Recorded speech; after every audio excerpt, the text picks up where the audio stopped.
ആദ്യം ശ്രീ ഷുഹൈബ് റിയാലു, 1 വയസ്സുള്ള കുട്ടിയാണ് മരിച്ചത്. ആ കുട്ടിയുടെ മരണവുമായിട്ട് ബന്ധപ്പെട്ട് പുറത്തു വരുന്നത് ആ കുട്ടിയുടെ മാതാവടക്കം അക്യുപങ്ചർ ചികിത്സ നടത്തുന്ന വ്യക്തിയാണ് എന്നുള്ള കാര്യമാണ്. ഹെപ്പറ്റൈറ്റിസ് എ ബാധിച്ച ഒരു കുട്ടിക്ക് ചികിത്സ നടത്താതെ അക്യുപങ്ചർ ചികിത്സ തേടി എന്നുള്ള വിവരങ്ങൾ പുറത്തു വരുമ്പോൾ മരണം എന്തുകൊണ്ടുണ്ടായി എന്നുള്ള ചോദ്യത്തിന് അശാസ്ത്രീയമായിട്ട് ചികിത്സ നടത്തി എന്നാണ് വരിക. അപ്പോൾ ഞാൻ പറഞ്ഞു ചോദിച്ചു, അശാസ്ത്രീയമായിട്ടുള്ള ഒരു ചികിത്സ നടത്തി എന്ന് പറയുമ്പോൾ സ്വാഭാവികമായിട്ടും ഈ ചികിത്സ നടത്തിയ അല്ലെങ്കിൽ ഈ ചികിത്സ നടത്താൻ നിർബന്ധിച്ച അക്യുപങ്ചറിസ്റ്റ് സ്വാഭാവികമായും പ്രതിക്കൂട്ടിലാവും. അത് നിങ്ങൾ ന്യായീകരിക്കുന്നുണ്ടോ? ആരും ന്യായീകരിക്കേണ്ട കാര്യമില്ല. ഇതൊക്കെ വളരെ കോമൺ സെൻസ് ആയിട്ട് നമ്മൾ മനസ്സിലാക്കേണ്ട കാര്യമാണ്. ഇപ്പൊ നമുക്ക് വളരെ ക്ലിയർ ആയിട്ട് അറിയാം, ഈ ഒരു സീസണിൽ 64 പേരാണ് മഞ്ഞപ്പിത്തം ബാധിച്ച് മരിച്ചിട്ടുള്ളത്. ഈ 64 പേര് മരിച്ചത് മുഴുവൻ അലോപ്പതി ഹോസ്പിറ്റൽ, നിങ്ങൾ പറഞ്ഞ ശാസ്ത്രീയ ചികിത്സ നടക്കുന്ന ഹോസ്പിറ്റലാണ് 64 പേര് മരിച്ചിട്ടുള്ളത്.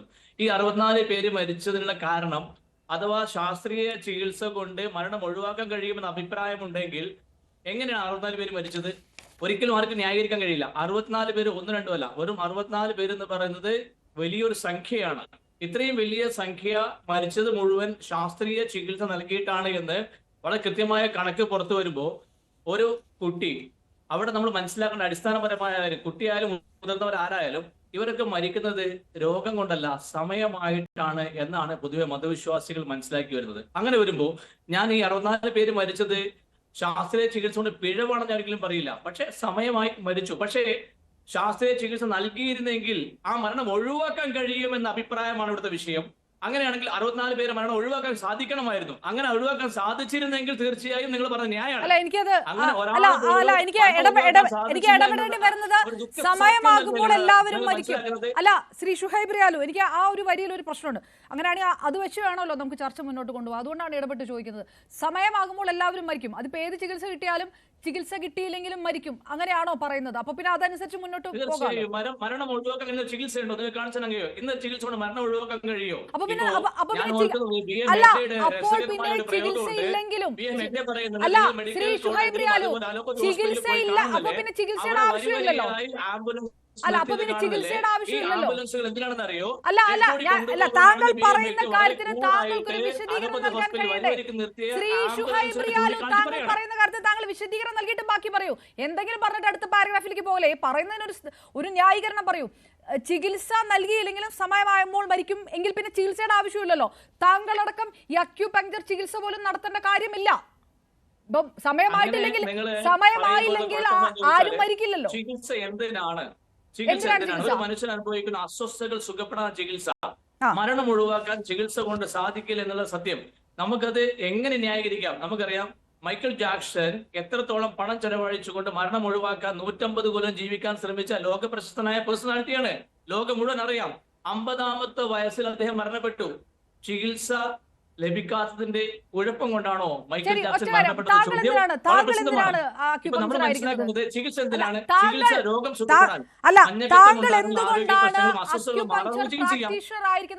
എന്താണ് താങ്കൾ ഒരു മോട്ടോ? എന്താണ് ആൾക്കാർക്ക് അസ്വസ്ഥതകളുണ്ട് എന്ന് പറഞ്ഞ താങ്കളെ പറയുന്ന അസ്വസ്ഥത ചൊറിയും ചരങ്ങൊക്കെയാണോ എന്ന് എനിക്ക് അറിഞ്ഞൂടാ.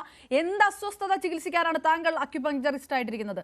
എന്താണ് താങ്കൾക്ക് ചികിത്സിക്കാൻ കഴിയുന്ന അസ്വസ്ഥത എന്ന് വെച്ചാൽ? നമുക്കറിയാം, രോഗം എന്ന് വെച്ചാൽ അസ്വസ്ഥതകളാണ്. ഡിസീസ് എന്ന് വെച്ചാൽ തലവേദന, വയറുവേദന, പനി, ഇങ്ങനെ മനുഷ്യനൊരുക്കുന്ന കാലുവേദന, ചർമ്മരോഗം, ഉറക്കമില്ലായ്മ, തലകറക്കം തുടങ്ങി മൂത്രക്കടച്ചൽ, വയറുവേദന, നെഞ്ഞുവേദന, ശ്വാസമുട്ടൽ, നെഞ്ചിടിപ്പ് പോലെ മനുഷ്യൻ അനുഭവിക്കുന്ന തരിപ്പ്, കടച്ചൽ തുടങ്ങിയിട്ടുള്ള എന്തെല്ലാം പ്രയാസങ്ങളുണ്ടോ ഇത് ചികിത്സിച്ച് ഭേദപ്പെടുത്താൻ കഴിയും.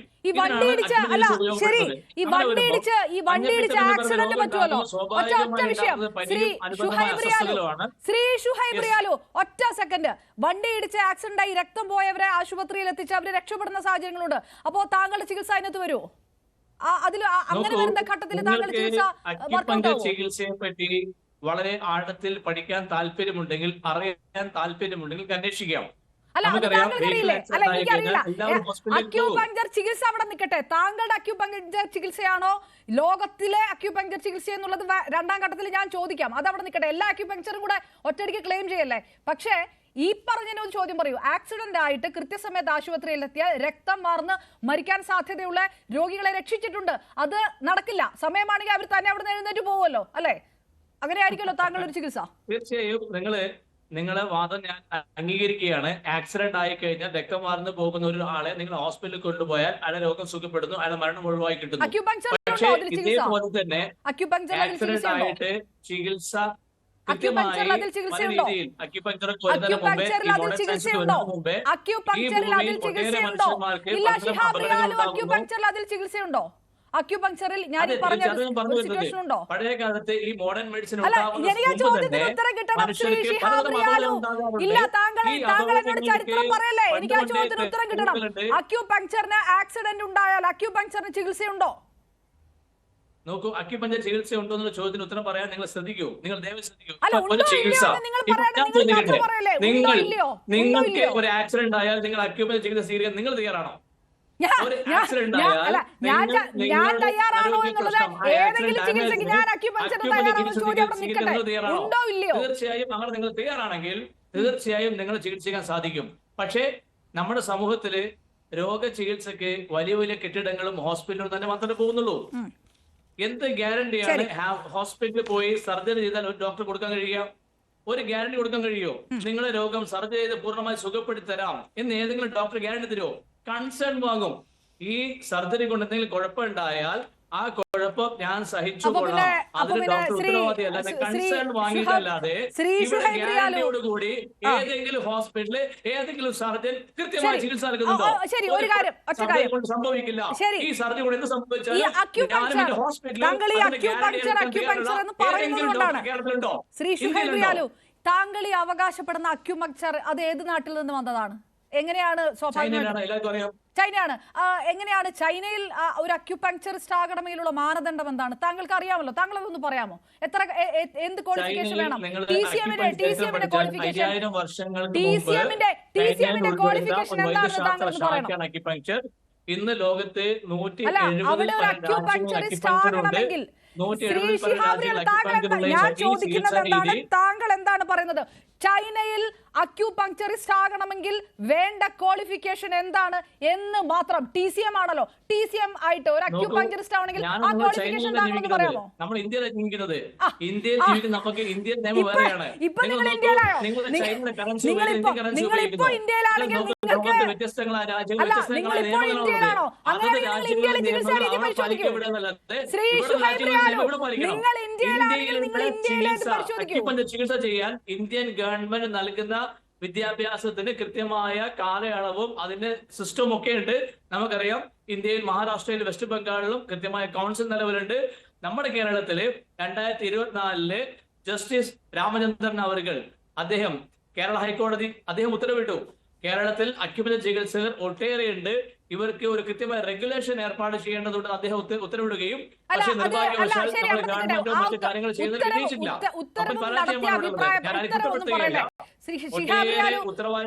ഒരു ജസ്റ്റിസ് നടത്തിയ അഭിപ്രായം ഉത്തരവ് കൂടെ കൂട്ടിച്ചേർത്ത് പറയല്ലേ, നാട്ടുകാരെ തെറ്റിദ്ധരിപ്പിക്കാൻ ഈ ഷോയിൽ ഞാൻ അനുവദിക്കില്ല. അങ്ങനെ ഒരു ഉത്തരവ് ഇവിടെ ഇല്ല, അങ്ങനെ ഒരു ഉത്തരവും ഇല്ല. താങ്കൾക്ക് ആ ഉത്തരവിന് ഒരു കോപ്പിയും കാണിക്കാൻ പറ്റില്ല. ജസ്റ്റിസ് നടത്തിയ അഭിപ്രായ പ്രകടനം ഉത്തരവാക്കി ഒന്നും പറയല്ലേ. ക്വാളിഫിക്കേഷൻ കൃത്യമായിട്ട് വേണമെന്ന് ആരോഗ്യ ഹെൽത്ത് ഡിപ്പാർട്ട്മെന്റിന്റെ മെഡിക്കൽ കൗൺസിലിന്റെ ഉത്തരവുണ്ട്. ആ ക്വാളിഫിക്കേഷൻ എന്താണ്? ഇനി ഇന്ത്യയിലെ ക്വാളിഫിക്കേഷൻ എന്താണ്? MBBSന്റെ ക്വാളിഫിക്കേഷൻ നിർവചനമുണ്ട്. ഇതേപോലെ ഹോമിയോ, സിദ്ധോ, നാച്ചുറോപ്പതി എല്ലാ ചികിത്സ കൃത്യമായ അതത് കൗൺസിൽ കൃത്യമായ നിർദ്ദേശങ്ങളുണ്ട്. നിർബന്ധമായും ഹോമിയോപ്പതി ഒരു കപടശാസ്ത്രമാണ്. ശിഹാബ് റിയാലു, കാടടച്ച് വെടിവെച്ചാലൊന്നും കണ്ണടച്ചിരുട്ടാക്കിയാലൊന്നും അത് ഇരുട്ടാവില്ല. ശിഹാബ് റിയാലു, ശരി, താങ്കൾ അവിടെ നിൽക്കട്ടെ. ഞാൻ വരാം. അതായത് എന്ത് പറഞ്ഞാലും താങ്കൾ, ഞാൻ ചോദിക്കുന്ന ചോദ്യത്തിന് ഉത്തരമല്ല, താങ്കളുടെ കയ്യിൽ ഉത്തരമില്ല. ഒന്നില്ലെങ്കിൽ ചൈന അന്വേഷിക്കാൻ പറയും, ചൈനയുടെ കാര്യം ചോദിക്കുമ്പോൾ താങ്കൾ പറയും ഇന്ത്യയിൽ പരിശോധിക്കാൻ പറയും, ഇന്ത്യയിലെ കാര്യം പറയുമ്പോൾ താങ്കൾ പറയും ചൈനയിൽ പോകാൻ പറയും. ഒരൊറ്റ അവിടെ നിൽക്കട്ടെ. ശ്രീ ആരിഫ് ഹുസൈൻ, താങ്കൾ ഉത്തരം പറയുന്നില്ല. ശിഹാബ് റിയാലു, താങ്കൾ ഉത്തരം പറയില്ല. എനിക്ക് ഒന്ന് പ്രേക്ഷകരോട് പറയൂ. ശിഹാബ് റിയാലു, പ്രേക്ഷകരോട് പറയൂ, 1000 വർഷങ്ങൾക്ക് മുമ്പ് ചൈനയിൽ നിന്ന് വന്ന അക്യുപങ്ചർ ആണ് എന്ന് പറഞ്ഞുകൊണ്ട് നിങ്ങളടക്കമുള്ളവർ പറയുന്ന അക്യുപങ്ചർ ചൈനയിൽ ചികിത്സിക്കണമെങ്കിൽ എത്ര വർഷത്തെ പഠനം വേണം, എത്ര ക്വാളിഫിക്കേഷൻ വേണം, എത്ര ലൈസൻസ് വേണം എന്നെങ്കിലും ഒന്ന് പറയൂ. ഒന്ന് പ്രേക്ഷകർ കേട്ടോട്ടെ. നോക്കൂ, നമ്മൾ ചൈനയിൽ ജീവിക്കുന്നവരല്ല. ചൈനയിലെ കറൻസിയോ ശരി, ചൈനയിലെ എന്നാ പിന്നെ ആഹാര നിങ്ങൾ ശീലങ്ങളോ ഇന്ത്യയിലെ പോലെ ചൈനയിലെ ജീവിക്ക്. എന്നാ വസ്ത്രധാരണങ്ങളോ നിങ്ങൾ ചൈനയിലെ ഇന്ത്യയിലെ പോലെ വർക്കിംഗ് ജീവിക്ക്. ദിവസം നമ്മൾ പാലിക്കുന്നില്ല. അപ്പൊ നിങ്ങൾ നമ്മൾ ഇന്ത്യയിലെ ഇന്ത്യയിൽ ജീവിക്കുമ്പോൾ നിങ്ങൾ ഇന്ത്യൻ ഇന്ത്യയിലെ പാലിക്കുന്നുണ്ടോ? നിയമങ്ങളും നിങ്ങൾ ഇന്ത്യയിൽ അത് പാലിക്കുന്നുണ്ടോ? നിയമങ്ങൾ നമ്മൾ പരിശോധിക്കുകയും അന്വേഷിക്കുകയും അതിന് ഇന്ത്യൻ ഗവൺമെന്റും കേരള ഹൈക്കോടതി ഉത്തരവുകളും നിങ്ങൾ പരിഗണിക്കാതെ ഇന്ത്യൻ ഗവൺമെന്റ് കേരള യാതൊരു അർത്ഥവുമില്ല. ഏത് ഇന്ത്യൻ ഗവൺമെന്റ് ആണ്? ഏത് ഇന്ത്യൻ ഗവൺമെന്റ് ആണ്? നിങ്ങൾ ഏത് ഇന്ത്യൻ ഗവൺമെന്റിന്റെ കാര്യമാണ് പറയുന്നത്? 2 മാസം കൊണ്ട് അക്യുപങ്ചർ കോഴ്സ് പഠിച്ച് വീട്ടിൽ പ്രസവം എടുക്കും. ശ്രീ ശിഹാബ് റിയാലു അട്ടർ നോൺസെൻസ് ആണ്. Utter nonsense.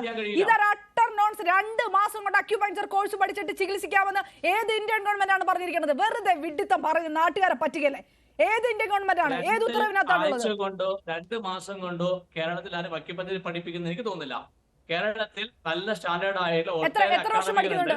എത്ര വർഷം പഠിക്കുന്നുണ്ട്? ഇവരൊക്കെ തന്നെ നമ്മള് കേരള ഗവൺമെന്റ് അല്ലെങ്കിൽ നമ്മുടെ ഹൈക്കോടതി ഉത്തരവ് അനുസരിച്ചിട്ടുള്ള കാലയളവിൽ കൃത്യമായ പഠനം നൽകിയത് കൊണ്ട് തന്നെയാണ് നിങ്ങൾ എത്ര പഠിപ്പിച്ചാലും അത് കപടശാസ്ത്രമാണ്. ശരി, അത് ഇപ്പോ എത്ര പേര് ഇവിടെ അക്യുപങ്ചർ ഇപ്പൊ ഇത് വന്നതടക്കം ഈ അക്യുപങ്ചർ നടത്തിയ ചികിത്സകൻ എത്ര പഠിച്ചതാണ്? നിങ്ങൾ ഈ പറഞ്ഞ പോലത്തെ ഈ കോഴ്സും കൈ കൊണ്ട് നടന്ന ആളാണോ? നമുക്ക് ഇവിടെ ഗവൺമെന്റ് നൽകിയ നിർദ്ദേശം അനുസരിച്ചുള്ള ക്വാളിഫൈഡ് ആയിട്ടുള്ള അക്യുപങ്ചറിസ്റ്റ് ആണ്. ഏത് ഈ മരിച്ച ആള്? ഈ അല്ല മരിച്ച കുട്ടിക്ക്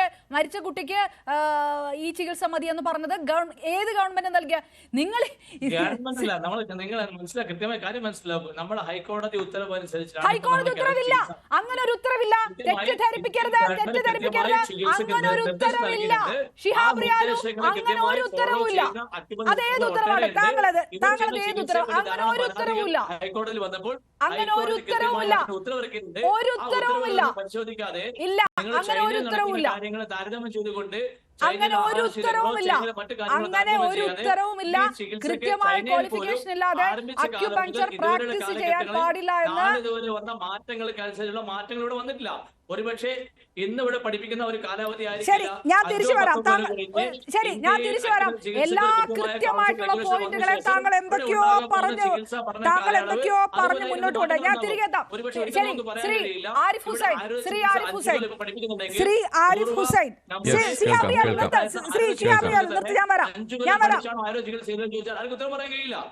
താങ്കൾക്ക് ശ്രീ ആരിഫ് ഹുസൈൻ